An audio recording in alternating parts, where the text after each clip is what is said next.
Permanent Director of the Kenyan Institute, and this is the fourth night of the Kalimat Literature Festival, which is a 5-day celebration of books and culture taking place from the 3rd to the 7th of November.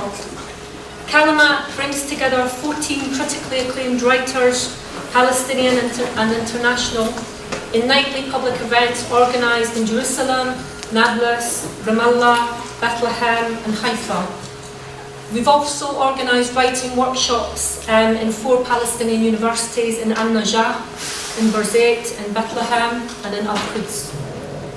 We, the festival organisers, hope Kalimat can be a space to celebrate and explore how culture and writing act as a means for maintaining dignity and hope.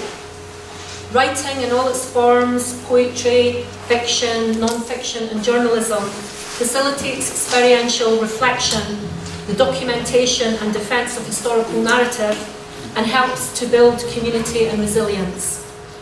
It is a tool to communicate to audiences beyond our own immediate surroundings, and is a basic means of human expression by which it becomes possible to appeal to commonalities in the human condition.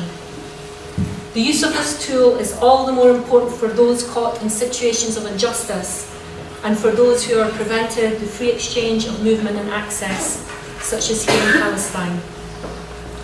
In this light, Kalimat organisers condemn the actions of the Israeli Border Authority, which prevented the entrance of Kalimat guest author Susan Abu Hawa on the evening of November the 1st. Abu Hawa is an accomplished and award-winning author who was supposed to headline the opening night of the Kalimat Festival in Jerusalem.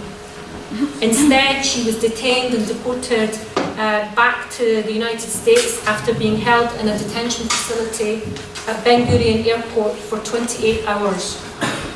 During this period, she fought for her right, through the help of the Kalimat organisers and a lawyer, to enter the country and participate in the festival. Unfortunately, we were actually unsuccessful in this. Ms. Abu Hawa will continue to appeal this decision from the United States, and will one day soon, we hope, we will be welcoming her to Palestine to speak. We will continue to support Susan in any and every way we can during this action. We would also like to make it clear that it's significant to note that Ms. Abu Hawa is a US citizen with family roots in Palestine that date back to the 1st century. Preventing her entrance into the country and her participation in our festival is part of an all too familiar pattern, whereby the Israeli occupation authorities unjustly and arbitrarily determine entrance and exit policies based on discriminatory criteria that target Palestinians, Palestinian refugees, and those it regards as critical of its policies. In doing so, the Israeli occupation aligns itself with a number of oppressive regimes, both historical and contemporary, who view free expression and creativity as something to be controlled and stifled. But history has consistently proven that attempts to curb free expression and thought do not work, as the human condition refuses to be controlled. And it is in this spirit that we organise this festival. So tonight we have a fantastic lineup of international and local speakers who will be discussing their work along the theme of the sacred and the profane. We have Marcello de Cintio, who is a Canadian author and journalist. In his most recent book, Pay No Heed to the Rockets, Palestine in the Present Tense, he explores life in contemporary Palestine as seen through the lens of Palestinian literary culture. His previous book, Walls, Travels Along the Barricades, won the 2013 Shaughnessy Cohen Prize for Political Writing. Marcello will be moderating the panel this evening. We also have to his right Gavin Francis, who is a Scottish writer and physician. He is the winner of the Saltire 2015 Non-Fiction Book of the Year, the Observer Newspaper Science Book of the Year in 2015, and several other awards for Adventures in Human Being, which has been translated into 17 languages. His most recent book, Shapeshifters, on medicine and human change, considers transformations of mind and body. We also have, to the left of Marcello, Noor Masalha, who is a Palestinian historian and author of several books on Palestine, oral history and social memory, the Bible and Zionism, and Jerusalem archaeology. His most recent book is Palestine, a 4,000-year history. He's a member of the Centre for Palestine Studies at the School of Oriental and African Studies, University of London, and he's the editor of the Journal of Holy Land and Palestine Studies. To Noor's left is Cathy Otten, who's an award-winning journalist, British journalist, formerly based in Iraqi Kurdistan. She's best known for her book, With Ashes on Their Faces, Yazidi Women and the Islamic State, which was published in 2017. This book investigates the enslavement of Yazidi women by ISIS and was selected amongst the New Internationalist Best 10 Books of December 2017. As you can see from the from the nameplates, we were supposed to be joined by ورجا Shehadeh this evening, a Ramallah-based Palestinian writer who's known by all of us. Unfortunately, due to movement problems that we have here, he was unable to leave Ramallah despite taking an hour and 3/4 to go round and round. I don't know what's happening around Ramallah at the moment, but the exit and entry points are not good this evening. He apologises for this most profusely. He really wanted to join us this evening. And this is one of the reasons why we decided to take Kalimat to as many Palestinian cities as we could because of the problems that we have for movement. But this will give us more time for our speakers and more time for you all to contribute and ask questions. So please give a warm Bethlehem welcome to our speakers.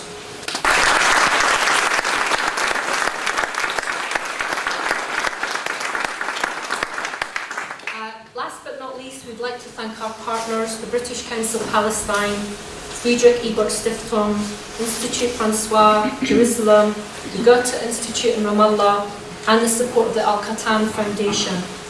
We would also like to thank all of the institutions across Palestine that are hosting us, the Palestinian Heritage Museum in Jerusalem, the Municipality Public Library in Nablus, the French-German Cultural Centre in Ramallah, the Al-Kalima University College here tonight, and Fatouche in Haifa, which is hosting us tomorrow for our final evening. Kalimat has been organised by the Educational Bookshop, who are selling the books of all of our acclaimed authors here tonight. Please buy lots, Christmas is coming up, and get them signed. And the Kenyon Institute, which I represent. Please check the programme for full biographies of the speakers and all the other events that we had in the other cities. Thank you for attending, and I hope you enjoy the event, and I will pass you now over to Marcello, who is moderating. Thank you.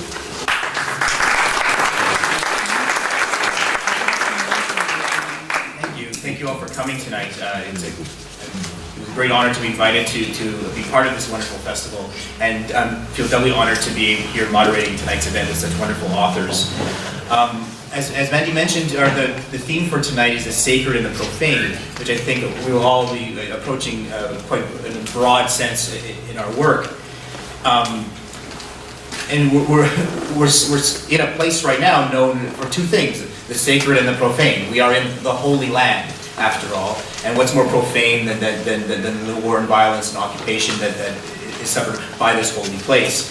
The sacred and profane overlaps here like no other place, I don't think. In my work, as Mandy also mentioned, I wrote a book about life in contemporary Palestine as seen through the lens of its literary culture.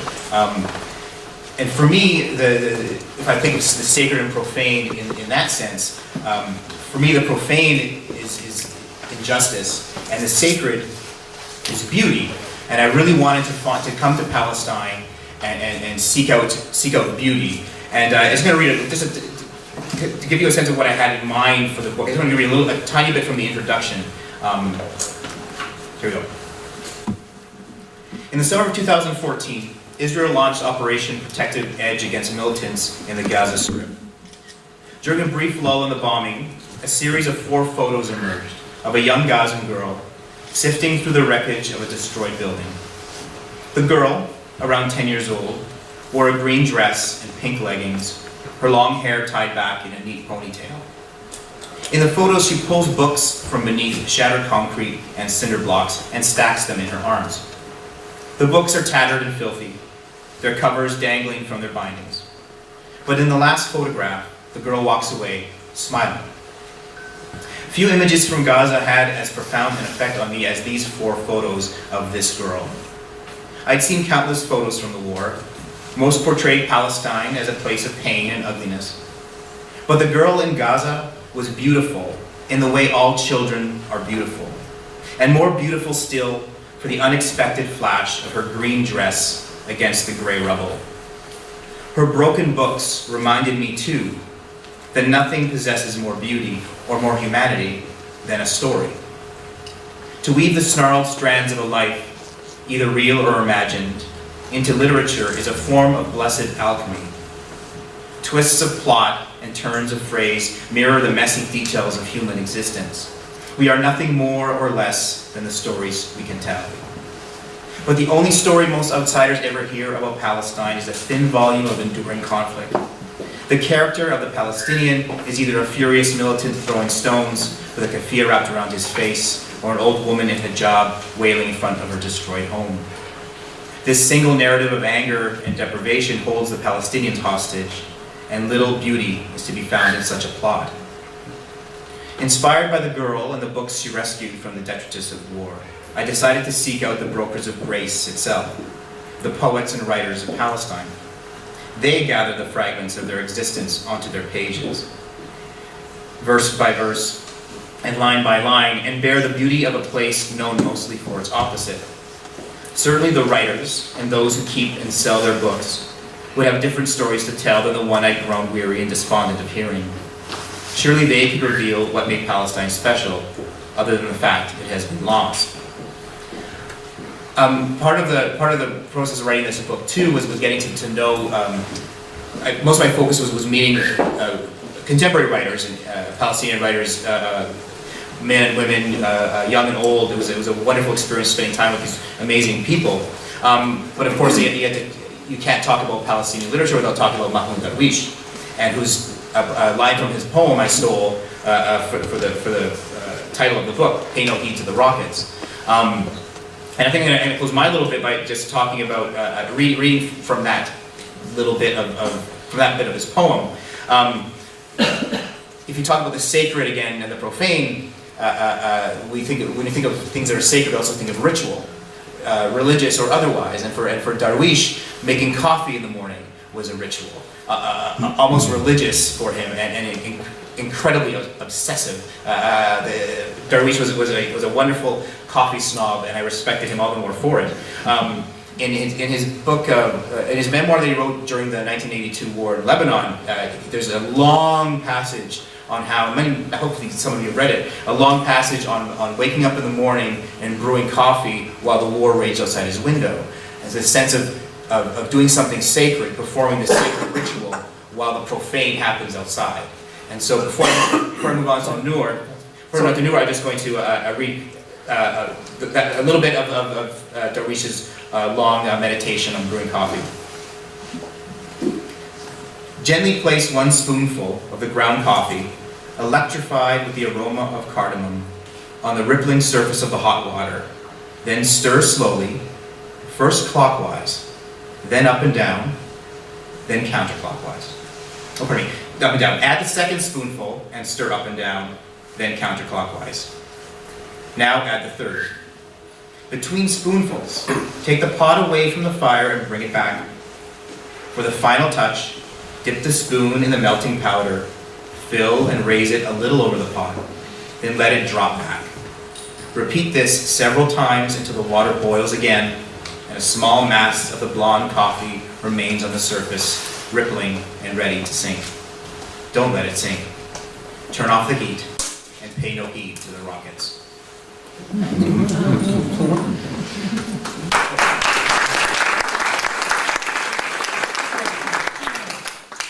Noor, how does sacred and profane relate to your work? Very hard. I didn't actually know what to do with this theme, despite the fact that I actually been I actually worked as a professor of religion and politics for about 20 years, and I struggled to define this thing.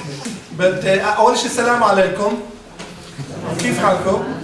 يعني لو أحد سلم عليك ترد تحية بأكثر منها ولا لا؟ أنتم ردتوش. أنا كنت هون عدة مرات وكنت في دار الكلمة، مهرجان كلمات في دار الكلمة مع الدكتور متري، أنا بعرف الدكتور متري بعد موجود هنا والدكتور متري عزيز جدا علينا وعلي أنا شخصيا، وكمان كنت في جامعة بيت لحم وبتأمل يعني بتأمل ما تكونش آخر مرة إلي هنا في الجامعة. طبعا احنا بدنا نديرها بالانجليزي بالاساس، it's going to be in English basically. But يعني اذا بتحبوا تسالوا بالعربي اسئله بنرد بالعربي يعني. Just to offer the indulgence to speak in Arabic, to ask in Arabic later, if you don't mind actually. But it's going to be run in English, mainly in English, primarily in English. Would that be okay with Marcello? I'll allow it. Yeah. Okay. So again, I mean, I think just to begin with my actually struggle with sacred and profane, how do I actually translate it into Arabic? I didn't actually find an exact actually term for the profane. So I went around looking for terms, and I came out with the dini and dunyawi, the worldly and the sacred. I came with another term like the sacred and the secular, for instance. Which is al-Ulmani and Dini. I mean, I think eventually the students kept asking, what is the sacred and profane? I said, well, it's many things, you know, it can be, and the sacred is many things and the profane is many things, and they're not contradictory and they complete each other and they complement each other, and always think in terms of pluralistically. If you take a language, if you take these terms, don't think the sacred is one thing, it's many things. The sacred could be in your heart, the sacred could be out there, the sacred, it could be a bodily thing, it could be a spiritual thing. And the same thing applies to the Holy Land. I mean, the Holy Land is a sacred term. Palestine supposedly is a secular term, but Palestine has got a lot of sacredness about it. So these are not dichotomous, they're not binary, they're not contradictory. See them as a complement. Also see the sacred and the profane as part of something much bigger. A whole thing, rather than see them as kind of conflicting and contradicting each other all the time. And so the question for me about the sacred and profane is how do I actually relate it to or how do I introduce my new book, which I kind of primarily wanted to do out of self-interest and all kind of self-centered, perhaps actually. You know, there's a lot of sacred and when I started to write this book, I thought about kind of where do I start? 10,000 years ago, Hamdan? I wasn't sure, I didn't know enough actually. So I looked for the word Palestine and I found that the beginning was actually Bronze Age, but I didn't write the Bronze Age chapters, the first thing actually. I actually chose the middle way. I mean, I went to Byzantine Palestine and I looked at the word Palestine and the situation in Byzantine Palestine, and then I looked at Islamic Palestine. Byzantine Palestine is about 400 AD to about 630 something AD. Early Islamic Palestine is about 300 years from the arrival of the Caliph Omar in Jerusalem, the famous arrival of a caliph in the city Jerusalem. For the first time, a caliph arrives and receives the city. And until the arrival of the Crusaders and the contrast between these. So I took the middle chapters. I actually started to write the book from the middle, not from the end and not from the beginning. I looked at these two periods and it did actually work.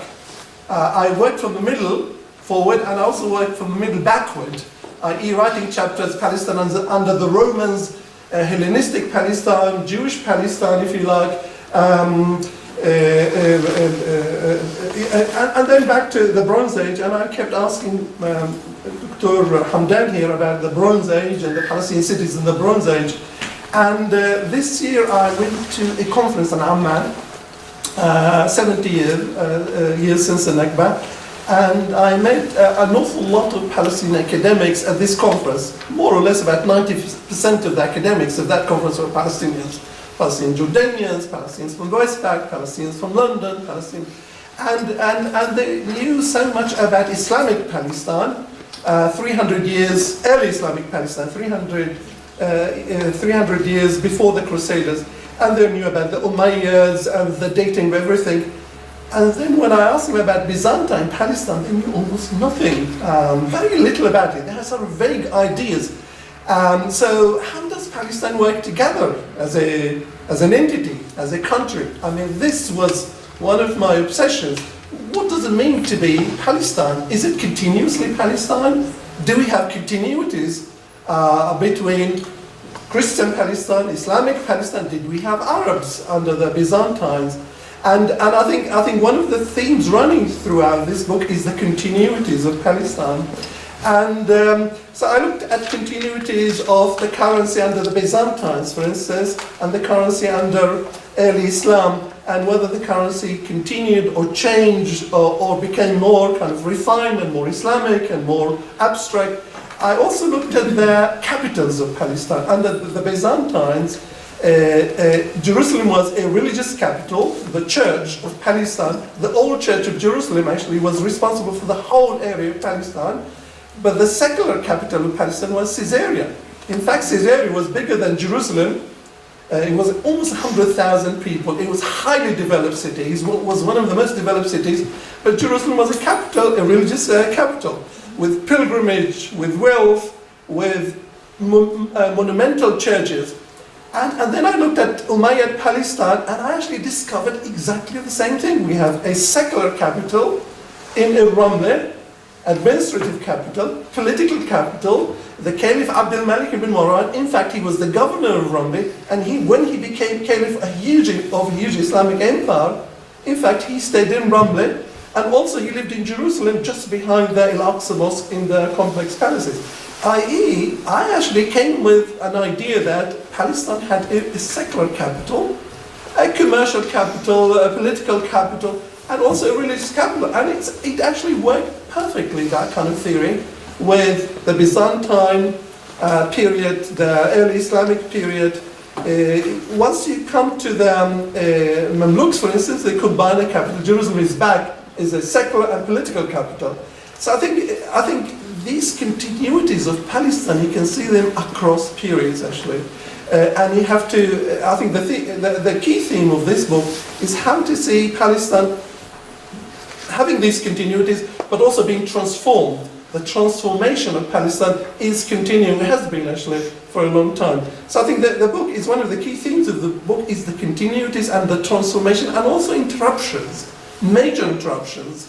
For someone who wrote so many books on the Nakba, the Palestine Nakba, I've got a new book about the oral history, this is a traumatic interruption of Palestine, disruption, huge, half of Palestine was destroyed. So you have to look at all these things, like continuities of the country, which makes it Palestine in terms of its provinces, in terms of its currencies, in terms of its people. For instance, I actually argued that Arabs in Palestine arrived here long before Islam, and they arrived in Jerusalem and in places like Al-Khan al-Ahmar. Al-Khan al-Ahmar used to be a very famous Byzantine monastery called Euthemius. And this monastery, which today is the site of Al-Khan al-Ahmar, the village under threat of destruction, that monastery was incredibly, it actually managed to convert a large number of Arab tribes 300-400 years before Islam, and they became known as the Ghassasina. And some of these people who were converted became bishops in Jerusalem. I.e., Arabs lived in Palestine hundreds and hundreds of years before. This is another continuous thing. Rather than see Palestine somehow moving from one period under Christians into another completely different period, you have to see that kind of evolution of the country being more kind of gradual, almost peaceful, almost continuously interacting, having multi-layer identities, i.e. Arab Christians lived more or less since the time of Jesus here, and we have also records of actually the Arabs living in Palestine even 500 years before that under Herodotus, and these Christian Arabs actually joined with Muslims Arab when the early Islam actually came to the country.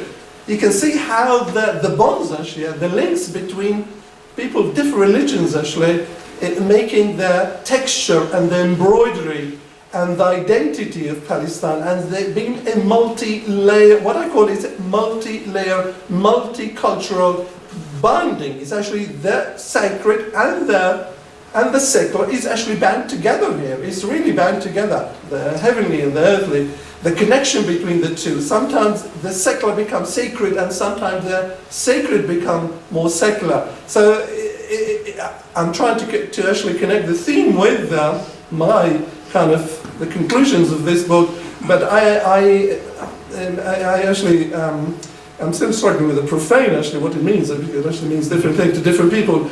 But this is just an introduction to the way we need to see Palestine as a kind of multi-layer, multicultural identity, and rather to see contradictions between being Christian and being Muslim, and even Arab Jews actually were part of the same identity and contribute to the country.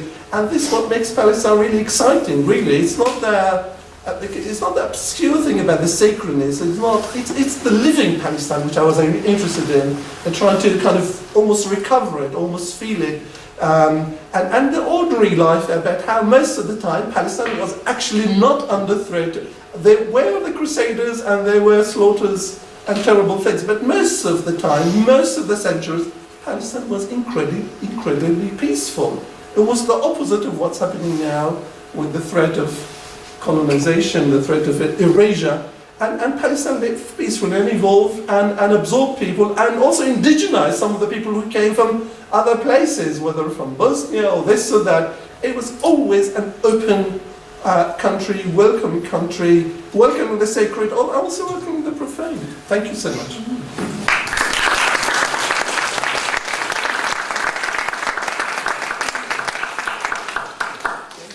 So on that same note, we had a conversation earlier this morning. We're talking about how people from the outside see this place as a continuation of the biblical Israel. And you were talking a little about kind of the difference between kind of the myth narrative versus the reality of this place. The living history. The living history. You want to speak a bit about that? Absolutely, because I think the issue of Israel is a problematic issue for Christians, because the Bible talk about Israel, but is it what kind of Israel? Is it a theological Israel? Is it Israel of David and Solomon? I mean, the Israelis are digging for the first temple and second temple, and telling everybody that, where there was the kingdom of David. Archaeologists have found no evidence for that. I'm not saying that Jews were not here. I'm not saying that Jews were not sovereign, actually. 200 years before Christ, actually, there was a Jewish kingdom, Hasmonean, and they were,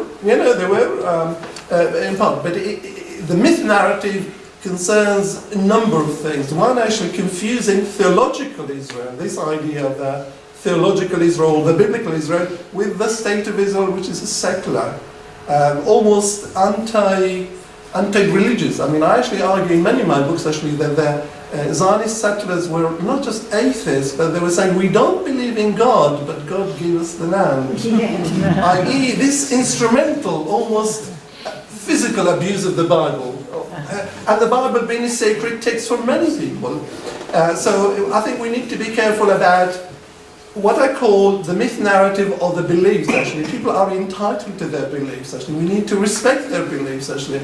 If Muslims say Muhammad actually arrived miraculously in Jerusalem, we need to respect that tradition. But we mustn't confuse the theological or the, if you like, the religious with the fabricated. The modern Zionism fabricated many lies, actually. This idea, I meet an awful lot of people who say Israel has been there, has been here for 2,000 years. No, Israel has been here since 1948. Before that, we have 400 years of living Islamic history in this place. Islamic, Muslim, Christians. This kind of mixing a myth narrative, if you like, or belief, in the the biblical narrative itself, actually, as the Temple of David and Solomon, actually, we don't have historical evidence for that. This doesn't negate Jewish rights, actually, in this country, but a living history is actually looking at the history. Realistically, this country actually has been Arabized for about 13 centuries, and that's a living history. By the way, Jews also were Arabized here, Christians were Arabized. It was a common shared identity, looking for the living as opposed to the, and not confusing. I think there are two types of myths. One is beliefs and one is propaganda.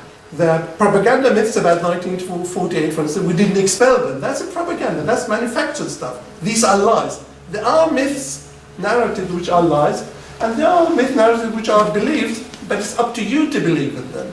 It's up to you. I mean, you believe in Jesus, being the Son of God. It's for you to believe. It doesn't have to, I don't have to believe in it. We don't have to believe, we have to respect it. But we have to respect it as a kind of belief narrative. We don't have to agree that Jesus actually worked on mortars or something like that. I think we have to separate what I call the religious, theological Israel concept in Christianity, or Christians talk about it, with the state of Israel, which is a secular, colonial state, which, we know exactly when it was created, we know exactly who created it. It's a modern, it's a recent phenomena. It's got nothing to do with ancient Israelites in the sense of biblical sense. However, of course, Jews lived here. Nobody denies actually the fact that Jews actually were, and Arab Jews, and Jews lived continuously here. I'm not denying Jewish existence or Jewish rights, but I'm just saying we need to separate propaganda, myth lies of Zionism, or the foundational myths of Zionism, from their theological belief in the Israel or the New Israel. I mean, the Christians say we are New Israel. So, we can live with that sort of thing. In fact, the Quran talks about Bani Israel. As again, it's a belief. It's not, we can't prove for certain these things as historians, and we're not, it's if you believe in it, you believe in it, I'm not actually attacking people's belief. I'm saying there is belief and there is propaganda pumped to tourists on a day-to-day basis. That this is, I mean, Israelis took over an awful lot of Muslim mosques in Jerusalem, because some of these mosques were called Dawood or something like that, David. Muslims actually created mosques all over the city, and they gave them sort of religious names. The Israelis say, if you call it David or Dawood, it must be Jewish. No, it's not. So this is the way religion used instrumentally as a propaganda, as a tool to colonize. This is the use of the Bible as a colonial tool, as a weapon, the weaponization of the Bible. I'm against it. But the belief in whatever you believe in, actually, whether you believe in the divine or this prophet or that prophet, everybody's entitled. We need to respect that. We need to respect that, and we need to make sure we don't deliberately humiliate or insult or hurt people, and we can live with history as history real, and demolish the propaganda or the mythical thing about linking two things, actually, at the same time respecting the beliefs of people. This is my argument about the old so-called biblical Israel and the new Israeli propaganda, or the foundational myths of Zionism. Thank you. Thanks, Noor. Cathy, you want to answer? Do you want the stand or just the microphone? At the stand. Yeah, if you can hear me, yes, that's okay. So I've got a few thoughts about the sacred and the profane, just in response to Noor's talk and Marcello's. Thinking about Noor's book on the Nakba, which is an oral history book that I've not actually read yet. Yeah, that looks really interesting. I see a tie between all of the work that we're doing here, Marcello and Gavin as well, in that there is an oral history element to journalism, to documentation. And this is a form that interests me and informed a lot of the journalism that I did in northern Iraq. I was based there for 5 years, and this is the book that came out of it. I wasn't just focused on this Yazidi issue, but this was one of them. And I think the way that I would relate what we're all doing to the sacred and the profane is that perhaps the sacred in a secular sense can also be the act of listening closely. It can be the act of engaging empathetically and trying to understand people whose lives are not like our own. And I think that when we when we put our own egos aside and truly try to listen and enter into someone else's experience, perhaps that does touch on the sacred. I don't know. I mean, I certainly think for me there's an element in journalism when you are listening to story after story about the same event, and sometimes about events that are incredibly distressing. It can almost be an out-of-body experience. I don't know if you guys have felt like this. Not to make it something grander than perhaps it is. But I think there's an important point here about empathy and about understanding, and that perhaps a lot of the violence in the world stems from a loss of that. And that's a very general point. And anyway, yeah, that's my relation to the sacred and the profane. So hold on a second.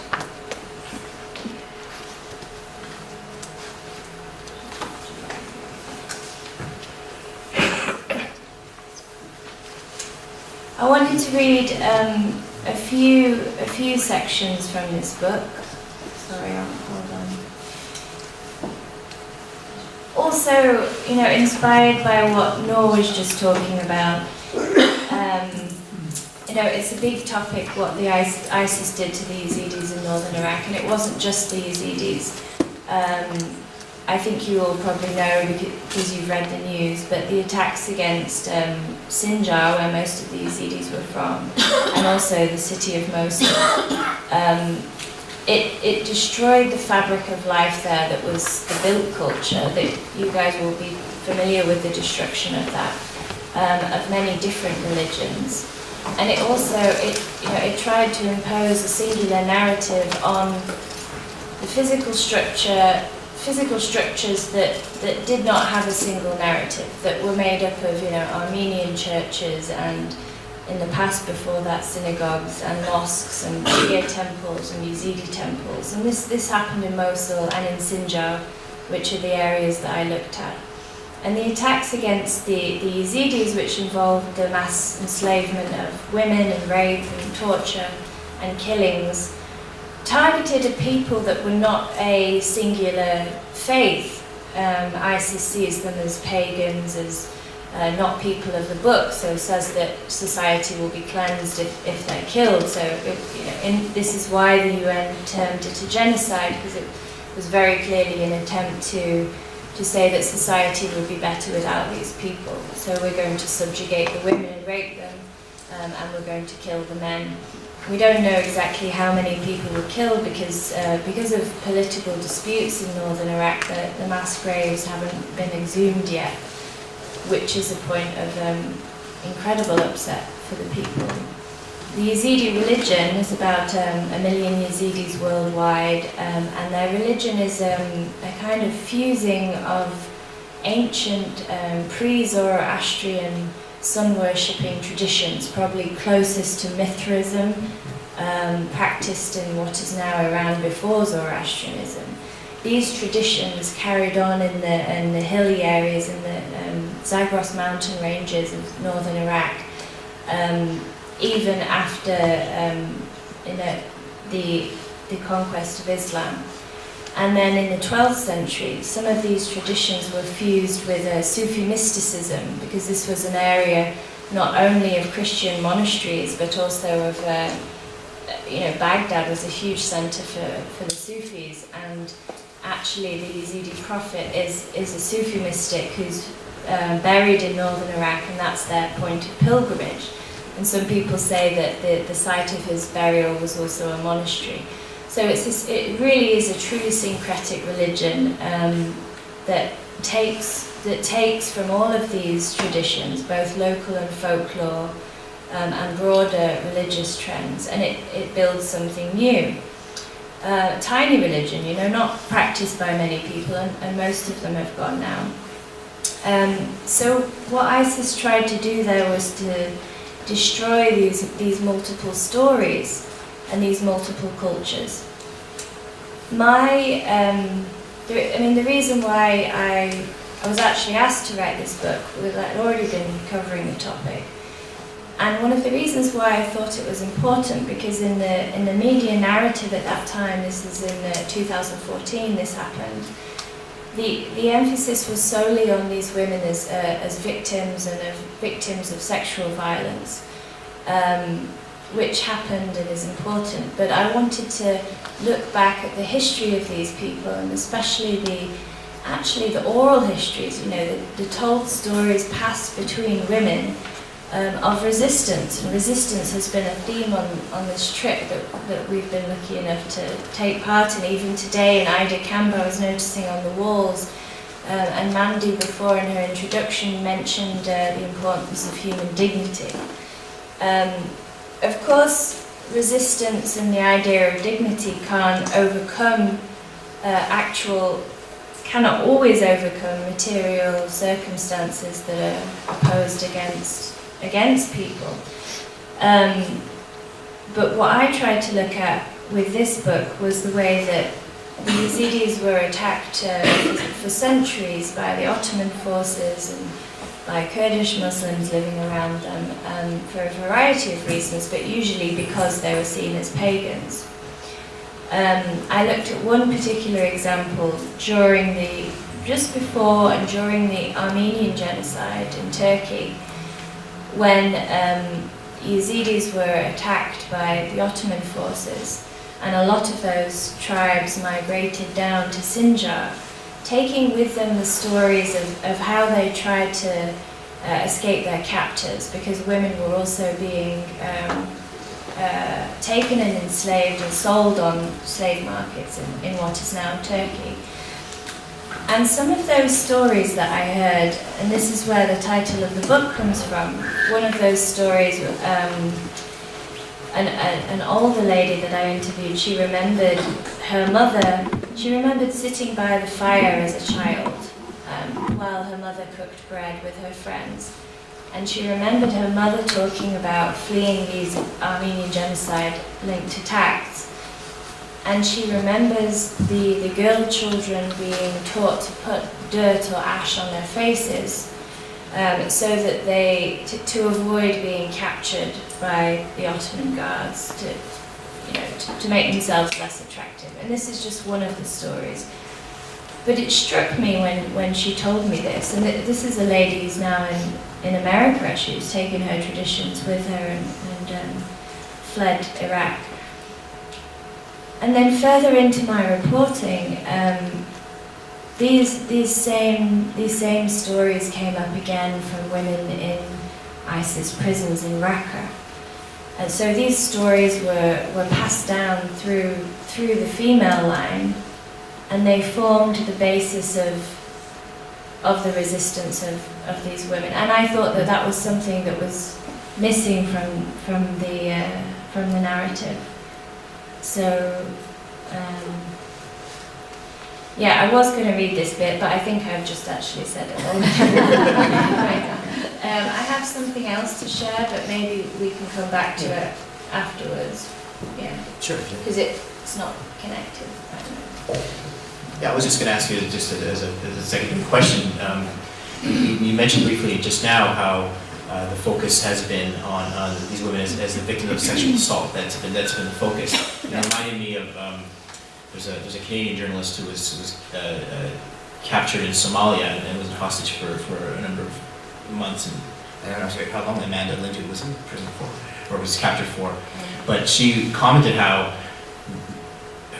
she wrote a book afterwards, and how readers at these kinds of events were preoccupied with her sexual assault and were less interested in other aspects of her ordeal. And I wonder if you can speak to that. What's going on there? Yeah, sure. Well, I mean, this is from a conversation that me and Marcello were having earlier. So I did think that the focus on the sexual violence suffered by the Yazidis was actually, verging slightly on the obscene. And the reason why I say that is it's important to talk about rape. We should talk about rape. But for the experience of these women, and many of them are still living in camps, their experience of journalists was often, outsiders, foreigners turning up, opening the flap of the tent, and they don't have much say in who comes in and who doesn't, and then asking them incredibly personal details about the worst thing that happened to them. And it was this kind of spurious interest in ISIS and sexual violence, and ISIS being the emblem of all evil. And I think actually in my work in documentation, I wanted to get away from that, because those are cliches and stereotypes, and while they did happen, it's important to understand the context within which sexual violence occurs, and not to obsess about actually the mechanics of it, especially for somebody who's still traumatized. The other thing that I would say to that is, I don't know much about this society, but in much of the Middle East, it's still shameful to talk about rape, and it certainly should be spoken about. But I think in the West, actually, we have the opposite problem, that sometimes conflict is only viewed through the lens of what happened to the woman's genitalia.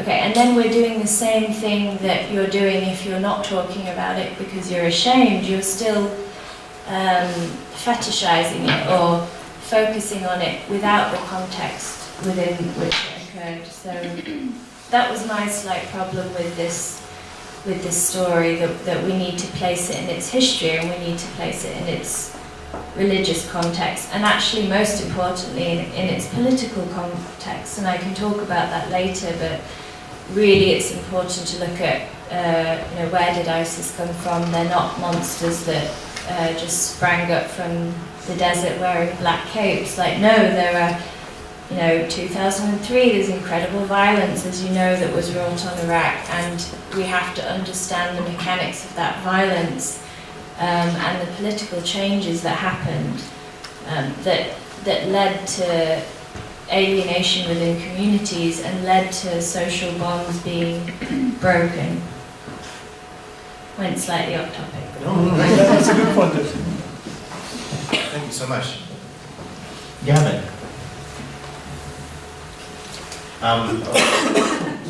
Go. Thank you, Marcello. Your story, Cathy, reminded me very much of the remember the controversy around about the Bosnian women who were taken en masse to Sweden for post-traumatic stress counselling almost immediately, and subsequently it's been realised by clinical psychologists and so on that this sort of insistence on impromptu post-traumatic stress counselling actually worsens the situation.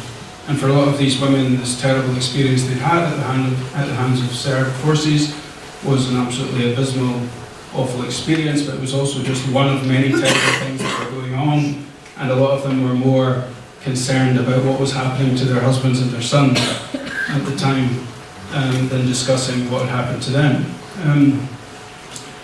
So my role here, I'm not quite sure how I'm going to make a connection the fact that we're talking about conflict, and we're talking about clinical approaches to conflict. My situation as a writer here is that I work both as a writer and as a physician in Scotland, and I work in ways that tries to show different cultural, philosophical, historical perspectives on medical practice. So my first two books are travel narratives, and my subsequent two books are explorations of the human body as its own kind of geography. And how the sacred and profane might fit into it. I was looking at these three topics I'd been given, first in Nablus, and then last night in Ramallah, and here. And I emailed Marcello, I said, well, I know what I'm going to say in Nablus, I know what I'm going to say in Ramallah, but I have to say I have absolutely no idea what I'm going to say in Bethlehem. And he was very generous, very kind to me. He emailed me right back, said, well, I'm reading your book, and there's lots of sanctity in there. There's lots about the sacred. And from Marcello's introduction, he mentioned that he sees it as one manifestation of the sacred is about beauty. And so what I'm going to talk about for the next 10 minutes, if you'll bear with me, is I'm going to try to communicate a sense of reverence towards the human body, a kind of universalism of the human body. I want to celebrate it, and I want to discuss just 3 aspects of my work as a physician that I feel inspire me with a great sense of wonder about the nature of our humanity and that kind of reverence, the fact that clinical practice and clinical work can often be charged with reverence. So, if you'll bear with me.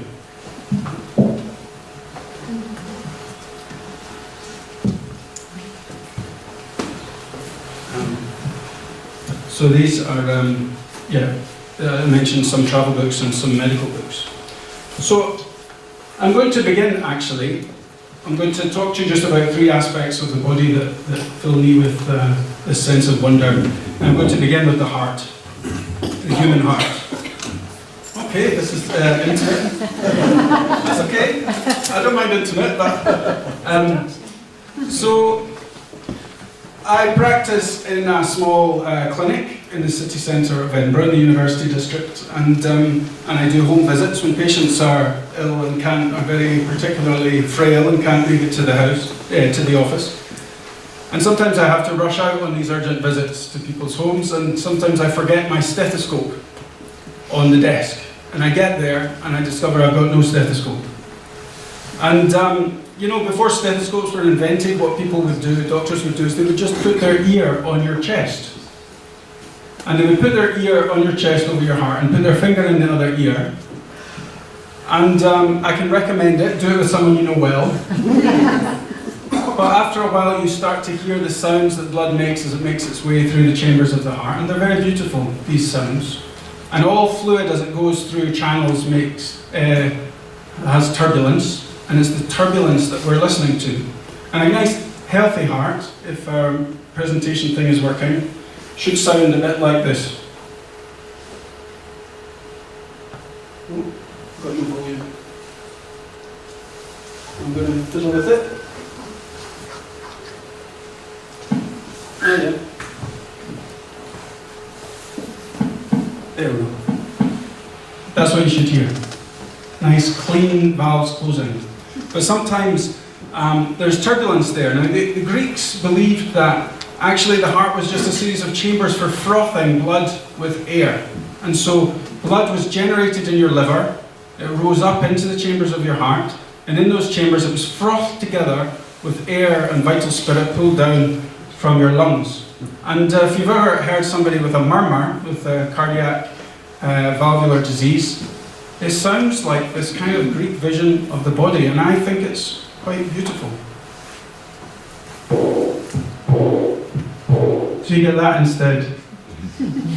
And in my own work as a general practitioner, a family physician, one of the most wonderful consultations I can be involved in is when someone who's pregnant is worried about the health of the pregnancy, is worried that they haven't felt their baby move for a day or two, and asked me to come and check on the health of the pregnancy. And in that situation, it's important for me to listen to the sound of the baby's heart, which is truly one of the most miraculous things to listen to, the sound of 2 hearts in one, or sometimes even 3 hearts in one, if it's the case of twins.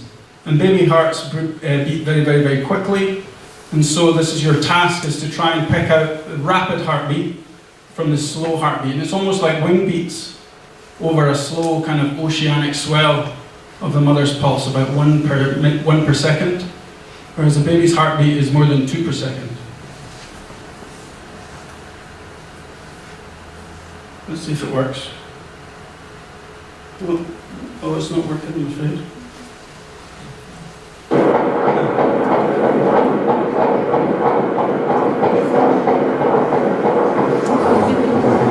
I love that sound. So there's some aspects of reverence towards a very everyday aspect of our humanity. Now, we've been talking about very serious subjects tonight, but I do want to talk a little bit about smiling and laughter too.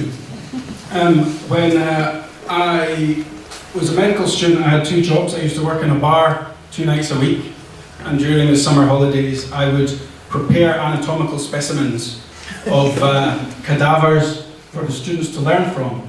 And so I have dissected a lot of faces. And if you dissect a lot of human faces, you will find out that some people have enormously, very chunky smiling muscles. The muscles that lift the corner of your mouth are very thick, strong, well attached to the cheekbones, and very easily identified. Sometimes I come across faces that seem to have been doing an awful lot of this. So they would have very withered, tiny little smiling muscles, but very built up, thick, frowning muscles. And it seems to me that you can kind of map somebody's emotional life through the muscles of the face. And it's something that thinkers and philosophers and artists have been thinking about for a long time. Most famously, Leonardo da Vinci was an anatomist as well, because he wanted to understand how to adequately portray the human body. And his famous painting, The Last Supper, the Cenacolo, is a study in human emotion, where he wanted every single apostle to have a different expression on their face at the moment when Jesus announced, "One of you shall betray me." And Da Vinci believed very much that our emotional life is in direct communication with our muscles, and he named the muscles according to their emotion.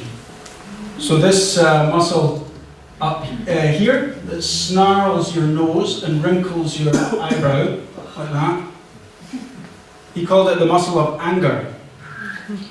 And this muscle here, this one lifts up your eyebrows, like that. There's an apostle in the Cenacolo who's got a very kind of, I think it's St. Andrew, it's got a very exaggerated. He called it the muscle of fear. And so this idea that our emotional life is intimately connected to how we are embodied is something that, as a doctor, I find very useful when I'm examining the faces of my patients. I can see their habitual expressions just from the way they hold their facial muscles. And also, it's very useful for me as a therapist to try to control my own expressions. When people are telling me things, either that I've heard 1,000 times before, or, as we were discussing, sometimes I hear the most terrible things, awful things, and have to be able to control my face while showing, obviously, sympathy. Now, so that's 2 of the aspects of embodiment I wanted to talk about from the point of view of sanctity and reverence. And the last one, before I'll be quiet, is about the eye. This is an eye. And I think it's my eye. From the optician, sent me a mini email. So I'm going to do a very short reading from the chapter in this book about the eye. My office in Edinburgh has a large east-facing window, and for most of the year I examine my patients in natural light. The exception is when a patient complains of a deterioration in their sight, and I want to look inside their eyes with an ophthalmoscope.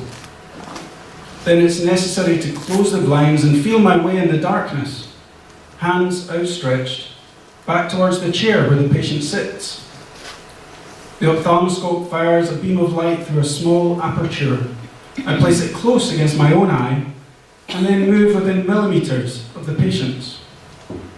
There are few examinations more intimate. My cheek often brushes the patient's cheek, and usually both of us, through politeness, end up holding our breath. It's an unsettling experience to project an image of someone's inner eye so neatly into your own, retina examining retina through an intermediary lens. It can be disorientating too. Gazing down the axis of the beam is like looking up into the night sky with an eyeglass. If the central retinal vein is blocked, the resultant scarlet hemorrhages are described in the textbooks as a stormy sunset appearance. I sometimes see pale retinal spots caused by diabetes, and they are reminiscent of cumulus clouds. In patients with high blood pressure, the branching silvered shine on the retinal arteries resembles jagged forks of lightning. The first time I looked into the curved vault of a patient's eyeball, I was reminded of those medieval diagrams that show the heavens as an upturned bowl. So, if you're reading this in sunlight, which we're not, the photons reaching your retina were born just 8.5 minutes ago from their origin as nuclear fusion in the core of the sun. 5 minutes ago, they streaked past the orbit of Mercury. 2.5 minutes ago, they outran Venus. Those not intercepted by the Earth will pass the orbit of Mars in 4 minutes' time, and they'll reach Saturn in just over an hour. After this journey across space and in unchanging time, the sun's white light envelops the world around us and breaks into a multicoloured scatter. That scatter is funneled by the cornea and the lens of the eye before tumbling onto the safety net of the retina. And the energy of that impact causes proteins in the net to bend, starting a chain reaction which, if enough proteins twist, will lead to the firing of a single retinal nerve and the perception of a single scintilla of light. We can taste what's in our mouths, touch what's within our reach, smell within hundreds of meters, and hear within tens of miles. But it's only through our vision that we are in communication with the sun and with the stars. Thank you very much.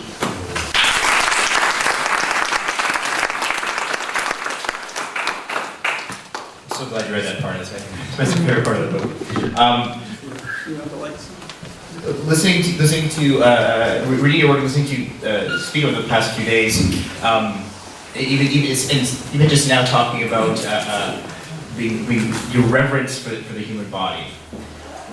That's really beautiful. However, I think a doctor also is dealing with the body as a machine. When I come to your office, there's something not ticking properly.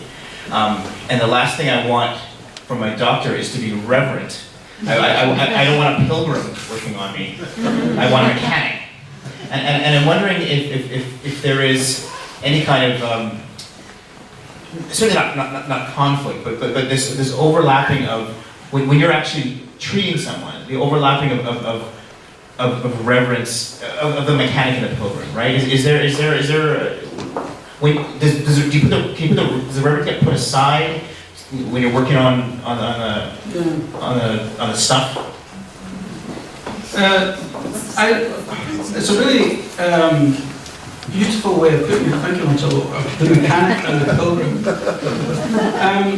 I think the aim of most medical training and most experience is, I've been qualified nearly 20 years, and I've been doing my job as a family physician for 12 years, and so a lot of the mechanics are now automatic. A lot of the mechanical aspects of the job I find should just be second nature. They shouldn't, I don't have to agonize over them, puzzle over them. They come quite naturally. And as long as I keep up to date, I find with the latest research and what I should be doing, I don't find that I'm struggling in that respect. But I do find that continuing to have in tandem this vision of the body, which is still imbued with this idea of a reverence for this unique individual in front of you, is a kind of shield against burnout, because there's an enormous risk of burnout in all healthcare providers, all clinicians, particularly when they're in situations of extreme stress with inadequate resources to be able to deal with the problems that they're being asked to address. And having some way, and this is just my way, but having some way of keeping your eye on that uniqueness of the individual in front of you, and also the marvel of the fact that most of the time our bodies are working perfectly well. And people are coming to me with terrible problems, but it's only one aspect of their body that's going wrong. All the other thousands of things that can go wrong with you are still happening, still going on. So no, I think this comes from the love of anatomy, really. And when I was learning anatomy, I was kind of had my mind blown by the intricacy and the complexity of our bodies. And I'd find myself picturing all the branchings of the nerves and the branchings of the arteries and the arrangements of the muscles under the skin all the time. Just sitting on the bus with the people around me. And that can charge even a bus ride from Damascus Gate to Bethlehem with a sense of reverence, such as I experienced this afternoon. Thanks so much. I think I'd open up the floor to questions now. If anyone would like to contribute to this discussion on stage, you have a question for any of us writers up here? Is there? Okay, sir. Yes. I would like to ask about the concept of sacred. Is it cultural or universal? An example, a pilgrim will come to the Holy Land with a concept of the sacred. Then when he comes here and finds that the situation is abnormal, the concept of sacred disappears. Another example, in the United States, immigrants who went 200 years ago there, after 200 years and the extinction of the local population, the Red Indians, when they look to the Holy Land and the immigration of the Jews to the Holy Land, it looks like normal. So it's like mubah, which is profane. So like extension of the Palestinian people is a profane process because it was done. So the question of sacred, is it cultural, personal, universal, versus the profane?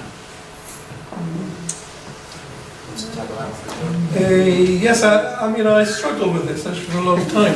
Partly because I come from a religious family, deeply religious family, Muslim family, and my mother was intensely religious. My father was a bit relaxed about religion. Religion was kind of more practical, just to make sure, insurance policy for him. But for her, the devotion was incredible actually, and I did struggle with it for a long time. And I remember actually arriving in London in the 80s, and someone asked me, where do you come from? And I said, I come from Nazareth. You couldn't possibly come from Nazareth, because Nazareth is supposed to be holy. I mean, you don't just look ordinary and normal. You look so ordinary, actually. I mean, expecting me to be dressed up in white. Or, I'm not sure what they actually being a compatriot of Jesus, you know. Yes, I said yes. I mean, Jesus is highly regarded in our city. Although Nazareth wasn't highly regarded in the New Testament, you know. Anything good come in Nazareth, you know. So I think I did struggle with the idea of the sacred in a number of ways. I come to the universal versus the particular.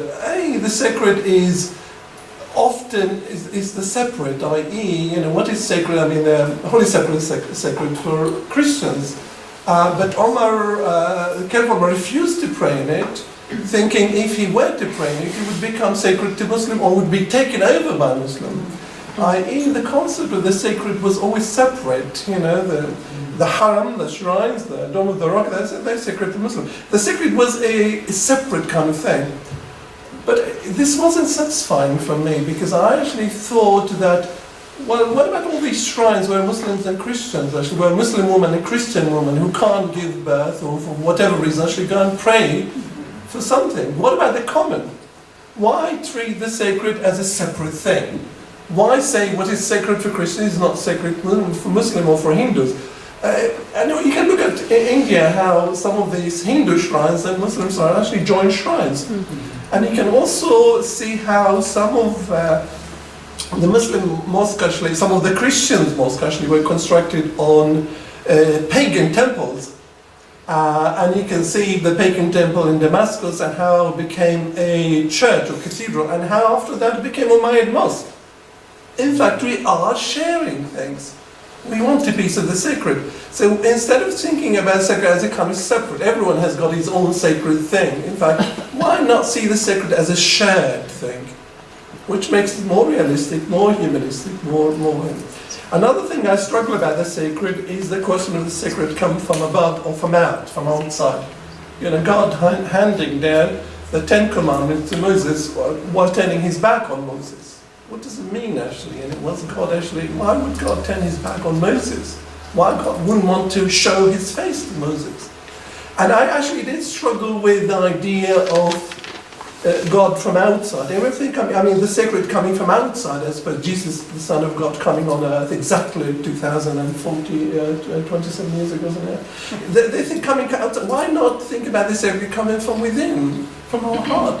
Why not think about humans actually born with capacity to grasp the sacred?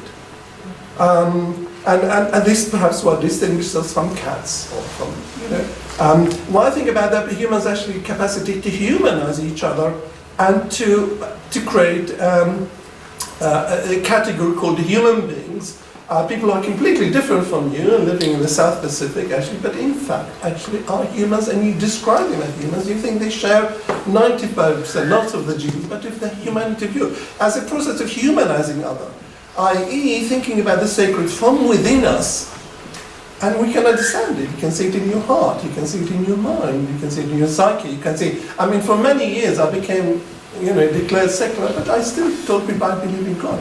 It was part of me. This is not something which I actually think if we think about the sacred as something within us, our capacity, then we can grow and we can become. Instead of going down to the level of ISIS, we can rise above our basic nature and become more humane to each other and humanize each other instead of dehumanizing each other. This is what I think about that. I mean, we're talking about a country, Palestinians being dehumanized. I mean, their treatment of Susan Abu Hawa is incredibly dehumanizing, isn't it? And I don't want us as Palestinians to do the same thing to the Israelis, by the way. I want us to look for the share, and I think Palestinian Christians and Muslims actually found the share. In fact, they found in the Holy Sepulchre, you've got a couple of Palestinian families, one delegating to each other, to open, and it's part of the sacred. Their opening ceremony of the Holy Sepulchre by a Muslim family is a sacred tradition. The Copts and the Ethiopians will not agree, or the Christian community will not agree for them to open, and they prefer to have a Muslim family. The opening ceremony by a Muslim family of a Holy Shrine is a sacred tradition. No one wants to get rid of it. And that's the development of the sacred coming from us, from within us, in fact, and brings us to the shared rather than to what separates us. And this way we can appreciate the sacred, as opposed to the sacred become a contested territory. And a territory of basically violence, and religion is associated with violence, I'm afraid now, instead of seeing religion as actually kind of improving us, as potentially actually sorting out some of our problems, and us getting slightly more engaging with each other, more listening, more, it's another thing about the listening thing to each other, yeah. Okay, do you want to do something? I don't know. Just wanted to, I really enjoyed that reflection on the idea that the United States has a tradition of expropriation of land, and it's a connection which we were discussing last night after the event in Ramallah. I've always found it really, really strange that it's universally accepted that settlements are called settlements. Because settlement is a really benign word in English. It's a really gentle word. It's actually quite a positive word. It was used to describe the settling of the West for people on the east coast of America. And so, but I think in French they're called colonies. Colonies. Yeah, in French. But that use of language seems to me to be a real victory for that project, to use a really benign, gentle, accepted word with lots of positive connotations and have that the universally accepted name for these things. That was so that thought was by your connection that you made. Yeah, and your comment reminded me of the first time several years ago I came. My mother, who's devout Catholic, wanted to come to the Holy Land, and so my wife and I and my now stepfather and my mom came here, and we came to Bethlehem, of course, and she went to the church, of course. But I believe that she will remember more sharply navigating the wall back to Jerusalem than she will the moment she put her hand on that star in the basement of the church where Jesus was supposed to be born. So I wonder if something that sacred changes when our experience of, when our emotion of an experience changes from reverence to something else, I think then it ceases to become sacred.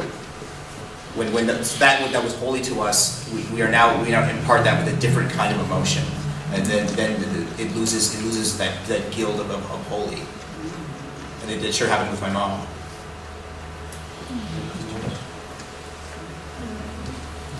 Sir. So I'm just committing to Dr. Marcello about the concept. I think sacrifice is a way of life. When you're talking about the continuity of sacredness of Jerusalem, for example, even from the Job side was a sacred, the temple was sacred, then you have another sacred time, another sacred time. So why each sacred should be, omitted completely, evacuated, or completely deleted the other sacred, unless you wanted to be a sacred.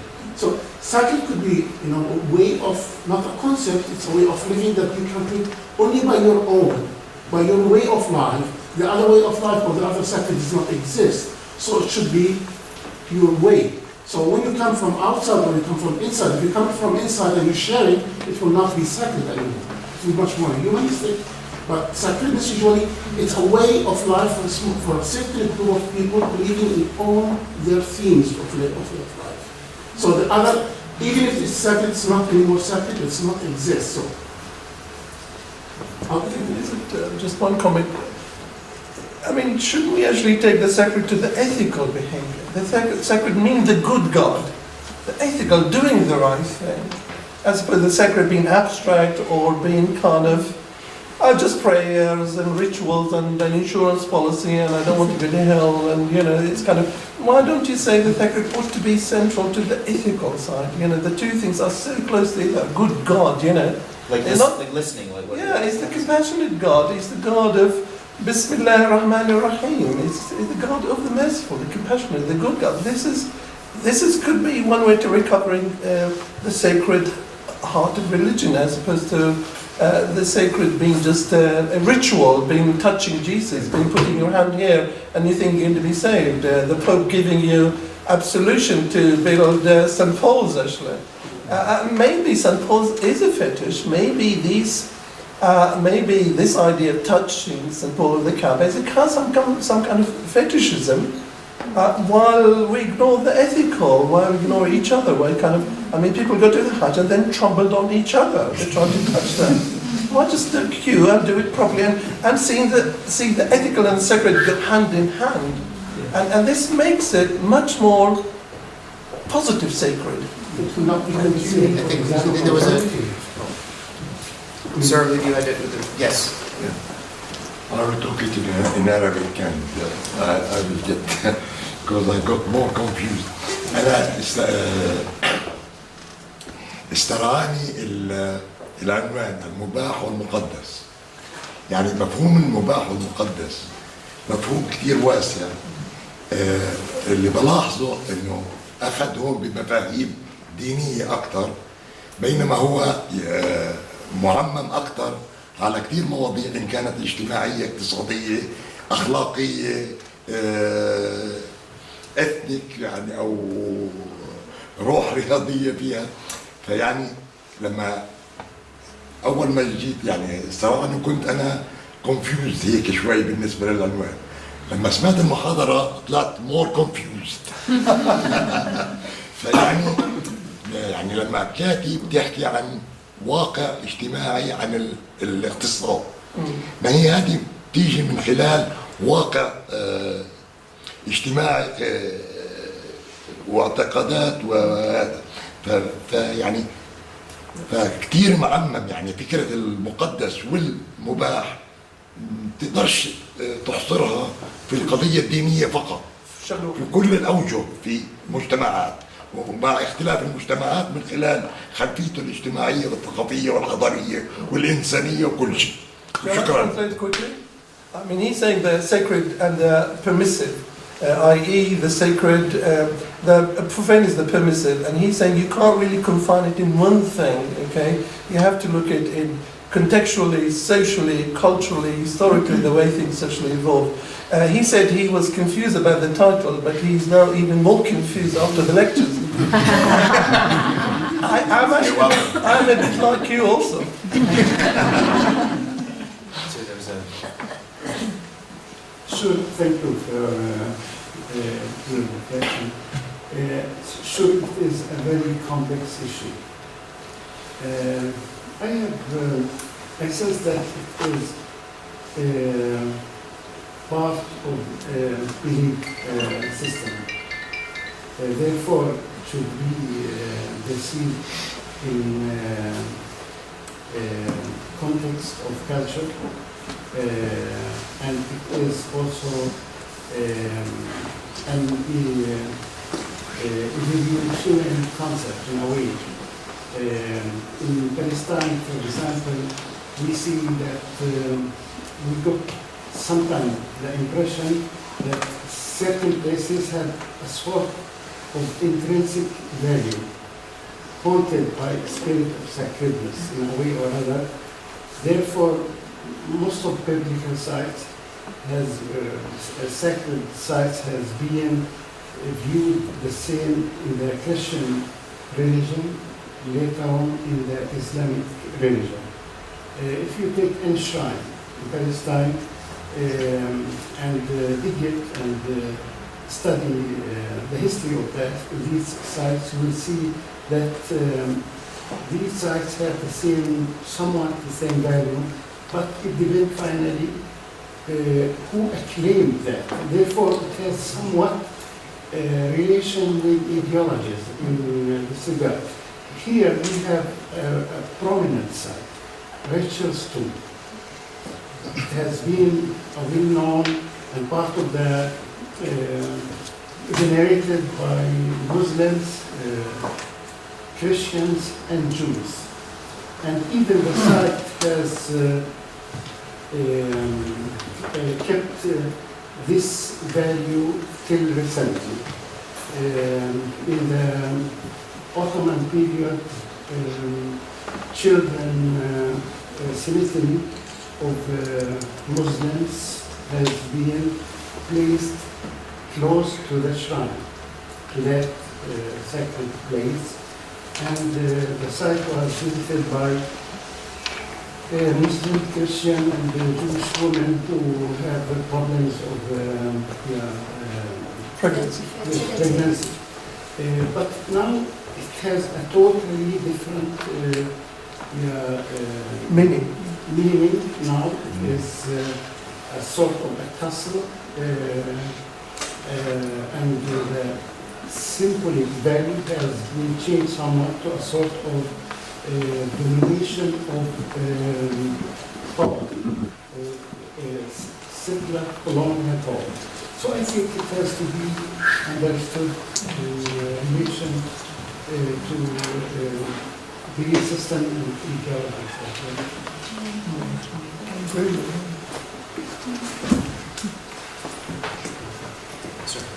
Thanks. Reflecting on this, it seems to me that the concept of a holy land is one which is finds many very contradictory manifestations. In early Christianity, they were not just indifferent to the concept of holy land, they were actually hostile to it because they saw it as a form of idolatry. At the other end of the spectrum, in India, it's not just that the land is holy, revered, but it's sacred, it is divine, Mahabharata.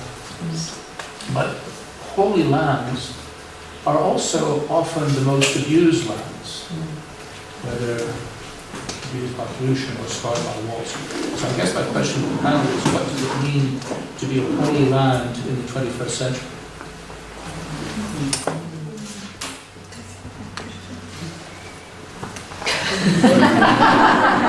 I'll go for it. I haven't spoken. It's difficult to answer that though, because it depends what we think of when we think of holy, and everybody thinks of something different. But when you were talking, what I was thinking of was that the question seems to be how to live in a sacred way, or how to enact sacredness under oppression. Sacred to whom?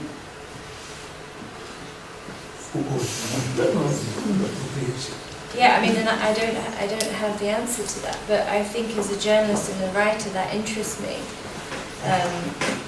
these questions are about survival. How do people survive in extreme circumstances? Gavin looks at it through the body. I think I look at that through trying to listen very, very closely to people's stories. Yeah. Can I ask if there's any Irish people here? By family. Because I was thinking, your question sort of made me think really strongly of, when you travel around in Ireland, for those of you who have, there's lots of the streams have got a little chapel to St. Bridget, sort of holy to St. Bridget. Bridget is the patron saint of the water, of springs and wells, and so on. And all these chapels, it turns out, are on the holy sites of the pre-Christian Celtic faith water spirits. So I think, she's even got a name. The Celtic water goddess had a name that sounds a bit like Bridget. Anyway, but they're found there on these sites, and so this is clearly a landscape that people of whatever religion have charged with a kind of divinity or reverence in order to transform their landscape into one that has got religion written into the stones and the trees and the rivers and so on. And the kind of religion they used to express that expression of sanctity didn't really matter. Like when they were Druidic, Celtic, or whenever they were Christian, it didn't matter. The sites stayed the same, they just slightly changed the names.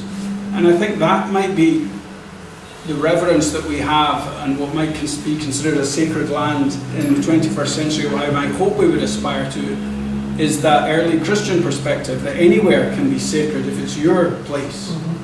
And that you can charge your place with your kinds of reverence, rather than thinking, yeah, we all have to go and put our hand on that particular star.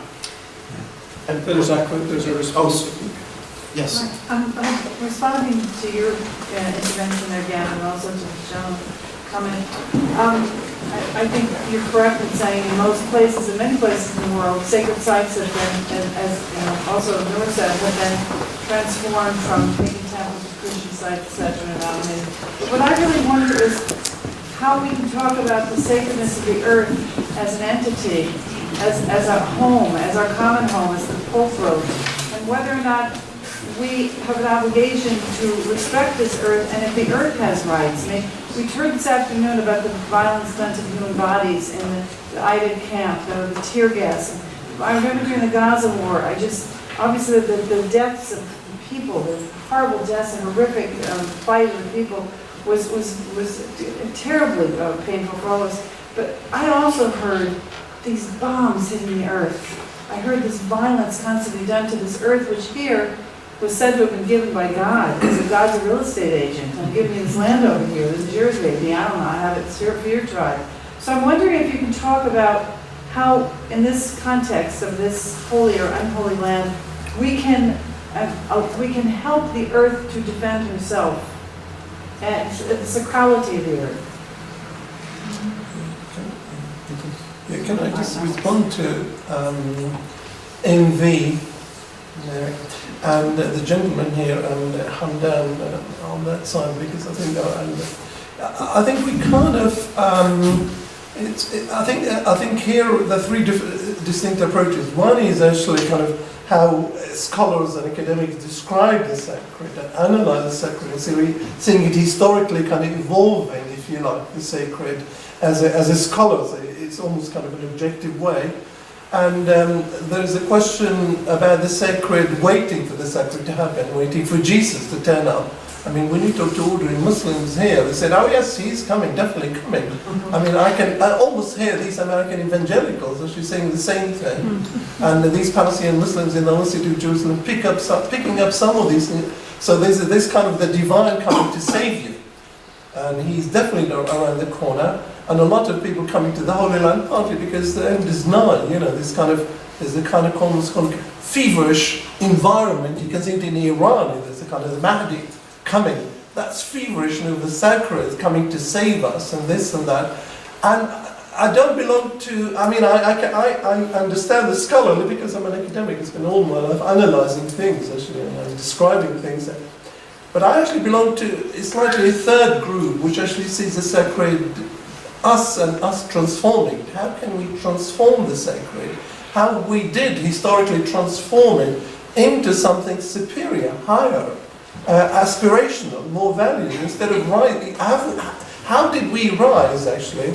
And how we can do it again and again. How we not wait for the Messiah to come, or the Mahdi to come. How human beings actually can take actions to transform the sacred, whether it's actually looking after the environment. If the earth is sacred, we need to look after it. 60% of the animals have disappeared since 1970. That's absolutely not permissive. That's absolutely haram, isn't it?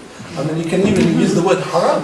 If the environment around us is disappearing and we're suffocating, then there's something about Earth which we are ruining it, really. I mean, so I think the sacred, it could be partly understood in the third way as us actually engaging with the sacred, not leaving it to some crazy Ayatollah or mullah or this or that, or a Christian fundamentalist, or some Jewish settler, but us saying, look, we are going to take action, we are going to define the sacred and define it in the way we can live with it, and live and live in a kind of environment which is not destroying us.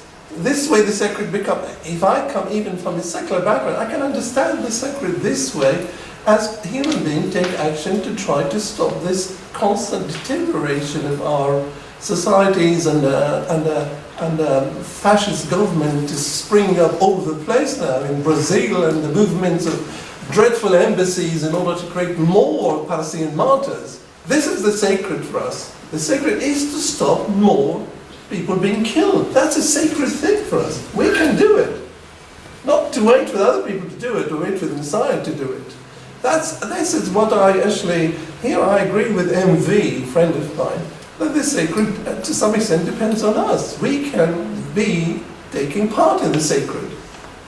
Yeah, I mean, I just wanted to add to that. I think you sort of covered it, but I think the sacred, maybe we're expanding the term too far, but it can also be resistance. Resistance can be a sacred act. And I was just remembering reporting in Mosul after the war there had finished a year and a half ago. And the city looked like Warsaw. Pictures of Warsaw in 1945. It was completely destroyed, mostly by the American bombs and some British. And I was in a hospital speaking to some doctors, and a group of young guys came and grabbed me and said, "Come over here."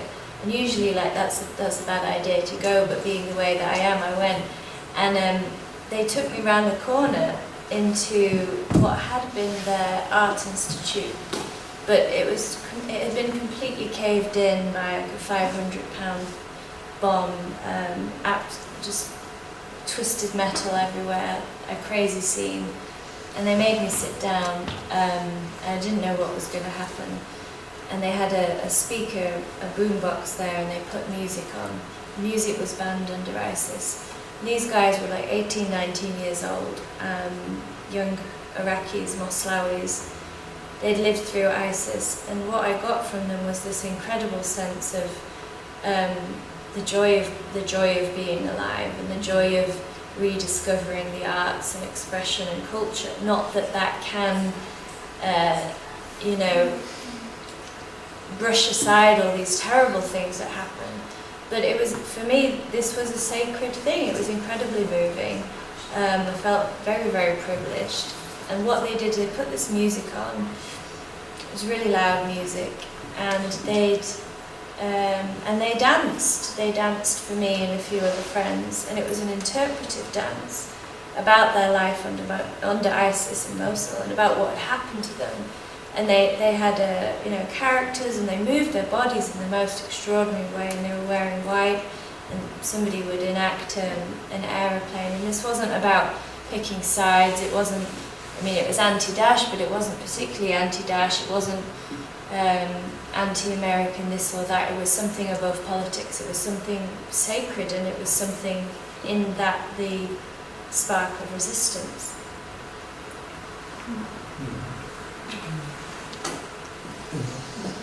sir from behind you. Sorry.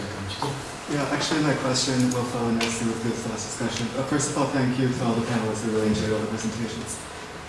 And my question is mostly for Professor Wnur, but also I think the Yazidi case is also applicable. So going back to this difficulty of translating sacred warfare into Arabic, of course there's no translation because it's something that comes from a specific moment. It comes from 20th century French sociology, from Durkheim. I don't think it existed before him. And that, of course, also comes from the political history of France and French Revolution. But there is something, I think, in Arabic that, to my limited knowledge of the language, that might be, it's not the same thing, but it might be the same work, and I want to propose this, which is the alam al-ghayb, al-alam al-shahada, the world of the seen and the world of the unseen. And I'm wondering, عالم الخير عالم al-shahada, this is الشهادة. the world of the seen and the world of the unseen. الغائب عالم الغائب And so الشاهد pardon my Arabic. So I'm not saying it's the same thing, but I'm wondering if this can do the same work that the sacred and profane might do were it to exist in Arabic, especially in Palestine, considering what with the istishahad having such a central role in the Palestinian experience. So if it is not the sacred and profane, but it is the seen and the unseen, the ghaib and the shahada, what do we do with istishahad? شهادة مطلب in that sense, you mean? Not shahada. Shahid. Shahid, not shahada. Shahid, to witness something. The An witness. act of witnessing. But I mean, of course, this is also a big I think my argument was that to look for a precise term, this is what the French are doing actually, it's a hopeless exercise. Exactement, they keep saying precisely exactement. And the French actually can't understand how the hijab works actually, you know. What is the meaning of the hijab? Why the hijab? What's wrong with, you know, letting women dress up what they like? You know, they spend an awful lot of time looking for preciseness, but they can't understand basic things. I actually, more of a, I think to take it to more of an academic debate about Durkheim, who is a kind of positivist, and to take the philosophy of language, which I actually more kind of in tune with, which is Wittgenstein would say the sacred is many things actually, and the profane is many things. And I actually try to bring in the deen and dunya in Arabic as a kind of deen and dunya. In Arabic we say اعمل دنياك كأنك تعيشها أبدا واعمل آخرك كأنك تموت غدا. Islam is so down to earth, and Islam is so Wittgensteinian, if you like, and it gives you one possibility of the sacred and the profane, i.e., you work for you work for this world, almost Edward Said world, as you live forever, and you work for you work for the sacred as you're going to move to die tomorrow, i.e., that kind of pragmatic way. The sacred and the profane, and also giving it multiple, if you like, multiple meanings. I actually love the way Wittgenstein describes actually terms. He calls it polythetical. Multiple positions. Actually, we look at terms and we develop more terms, and it becomes a part of our vocabulary that the sacred has multiple meanings, and living with multiple meanings is better than living with a precise meaning, or living with a purified meaning, and living with a mixed meaning, living what Mahmoud Darwish said, living in the shadows actually, living in the between, living in the, not in the clear light and not in the complete darkness. I mean, I love Mahmoud Darwish because he actually understood things in a much more refined than any other person actually could have done. And in these shadows actually, I love them, the mixing, the shadowing, the existence, the ordering. So in my opinion, don't look for an exact term in Arabic. It could be multiple terms actually. I mean, the guy behind our friend actually, I think I met him in Jerusalem a few days ago. He talked about the permissive, like haram. The sacred sometimes haram, halal, and that kind of thing. So he can find multiple terms in Arabic, and the multiplicity gives us more ways of widening and being creative actually, and understanding the sacred, rather than actually looking for exactable, you know, exactly. I see the point. Did I answer? Maybe I didn't answer the question. the answer is impossible.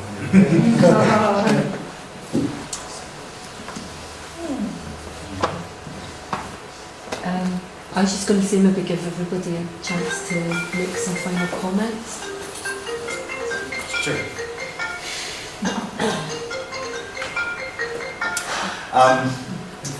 Yeah, so is there anything that we're coming to the end of our rather profane and sacred conversation? And I'm not sure which side we came out on more than the other. Gavin, anything you wanted to No, I agree with the gentleman at the back. I'm more confused now than I was before. But crucially, I feel happier about it. And I feel that we've explored lots of perspectives on this idea and shown that there's certainly no binary distinction between the two. And yeah, maybe we all have to seek our own kind of sanctity. I would also maybe say in leaving that, you know, as with Islam, that there are many different Islams to many different people. There are also many different sacreds, and that it can grow and change. One thing that the Yazidis did after some of them escaped from the hellish times that they've been through is adapted the practices of their religion to fit the new environments that they were living in. They adapted a ritual to bring women back who had been raped by ISIS before. Historically, they would have been cast out of the religion, and there were honor killings and so forth. But in these years, they changed the baptism rite to allow these women to re-enter the community, which was really significant for them. I mean, it didn't solve everything, but it went a huge way to change it. So that was a way that the religion shifted. That was a way that the sacred shifted. That's a way that we can be flexible and maybe, you know, go forward into the night with all of these meanings, with all of it moving around and ideas can come. That's good. Let's leave it there. Thank you all for coming tonight.